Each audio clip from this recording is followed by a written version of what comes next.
Welcome to my channel. I'm Daisy, and in this video I am going to be covering the number 2 in the tarot deck. I am using the professional edition of the Rider-Waite, and we have 78 cards in the deck.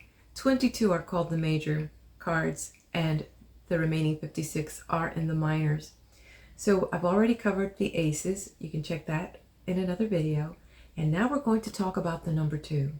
And as I've mentioned, the journey from 0 through the whole deck is a story. It is known as the hero's journey. But when we look at the numbers 0 through 9, we also have a sense that there is a progression from the void to some sense of experience that we gain along the way as we meet up at each stage of an increased number. So we're going to look at what that means in the tarot with the number 2s. So as we talk about these resonating energies of number 2, we're talking about service and duty. We're talking about duality. Where in the ace, we were just one, the monad. There was nothing to compare us to, nothing to divide us. We were just one, the one. And so with the number 2, we have that sense of balance. We have harmony. We now are talking about adaptability, comparing, looking, duality. And that is what we experience at the number 2 with that vibration. So as you can see here, also, there is a sense of something coming together. And it is in the first card here of the 2 compared to these other ones that we actually begin to see a partnership, yet it is implied with the number 2. So now this brings in now more intuition, more insights, because we can look in more. We could look at things, more. So that is that is the energy of the number 2. But before we talk about each of these suits in the tarot for the number 2, let's take a look at others that can be brought into this conversation. So these are other players, the pages. When we take a look at the traditional deck and we see the aces as it moves on to number 2, number 3, and it's experienced all through the number 10, the next group that comes in are what's called the court cards. And again, I do have a tutorial on the pages, so make sure that you will check. I will leave the link up here for you so that we use the time just going into the number 2s. So what we have here, when you have the ace through 10, which are in the minor, these are the court cards, still in the minor deck, then we would progress to the pages, which would then be number 11. And our knights would be 12, the queens would be 13, and the kings 14. So why do we even include this in the conversation of 2s when we're talking about 11? Even though 11 is a master number, and it pretty much is a very strong number when we think about it, because it is a number that refers to spiritual enlightenment and is associated with all that intuition and that area of divinity and high energy and idealism and all those things, and inspiration and illumination. So we see how it is quite appropriate that the pages would be considered as messengers, illuminating something that has come to them, illuminating something in its suit. So when we bring that 11 down, 1 plus 1 is 2, we have that base number that we can use some of that energy of duality here to the reading as is associated to other numbers on the deck. So in that sense, the pages are bringing this sense of duty, the sense of adaptability, the sense of diplomacy, and to consider new things to be receptive about with the information that is being presented on the journey. Now, we also have other players that are resonating the number 2 at a higher energy with the major arcana. the other players in the major arcana that resonate with the energy number 2 are here. And I do have a tutorial on each one, so please make sure to check the videos on each one. I'll try to leave the link here as well. But you have the High Priestess.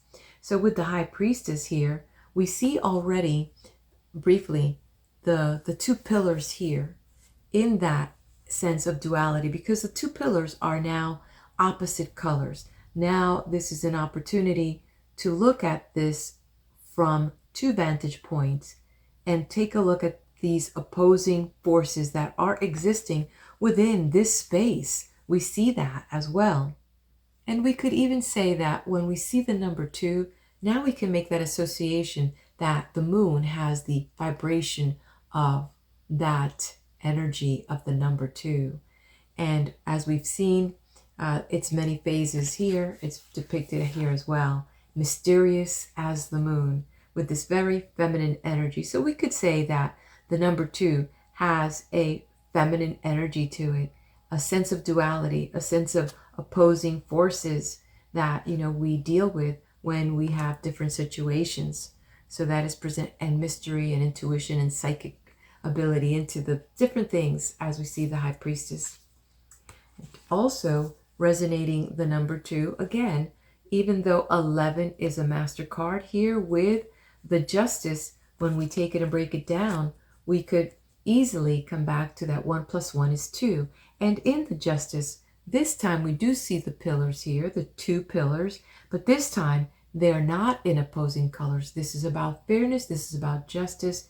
This is about being able to take the right course of action with that sword once that decision is made. But we also see the concept of duality here and balance in the number 2. So the number 2 is also about balance, keeping things in balance, as what is being presented here in the Justice card. That is resonating with the number 2. Okay, and we see the number 2 also in the 20 of the Judgment card. And so here you take 2 + 0 and it brings you down to the basic number of 2. So as we go through this here, we are seeing this resonating energy that comes to that duality, that even though that we know that there are things that are opposing each other, we seek in that balance. We're listening to this divine message that is coming from above, asking us to rip off those old ways of thinking and to ascend to a higher state of awareness along the journey so that we can prepare for our next cycle, our next journey. Okay, so let's go ahead and jump in and look at the number 2s and the different symbols that we see here at play.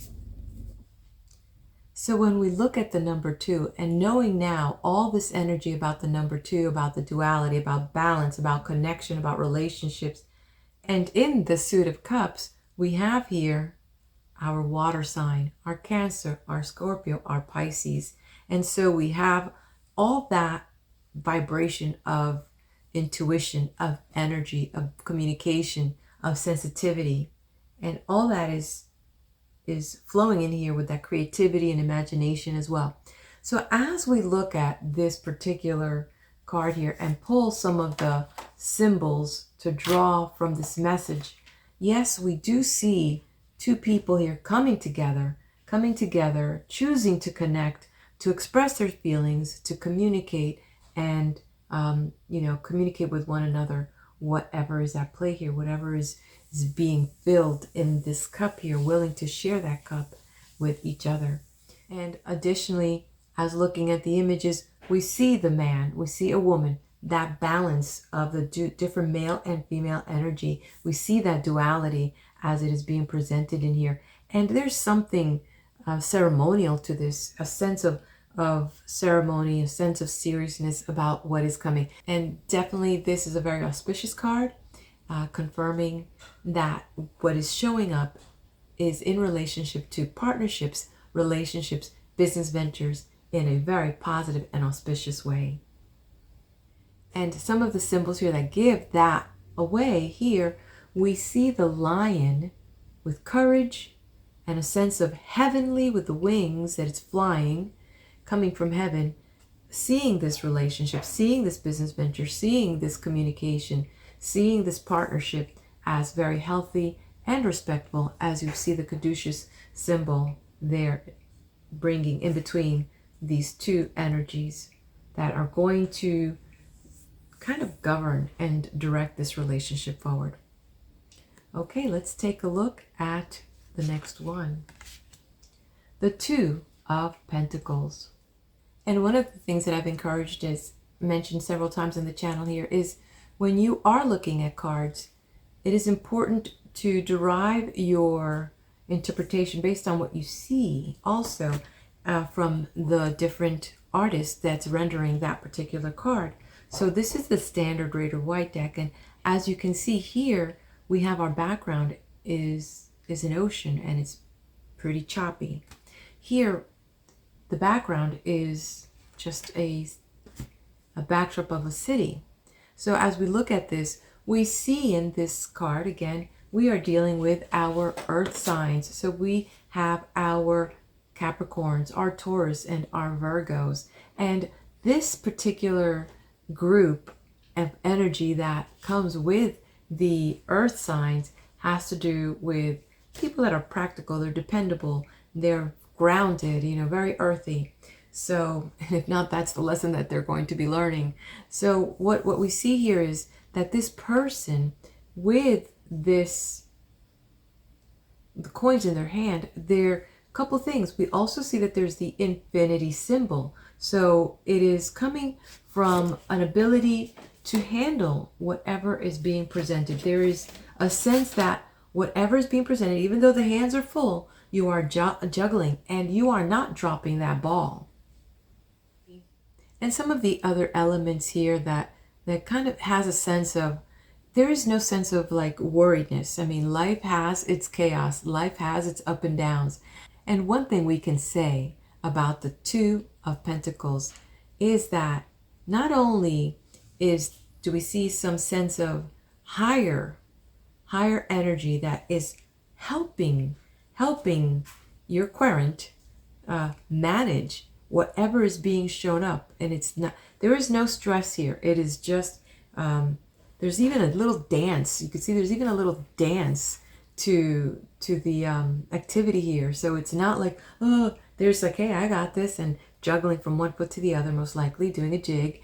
And at the same time, the top hat is very tall and it's red. So there is confidence and power, that the information is very strong, that is giving this person the ability to handle whatever is thrown at them.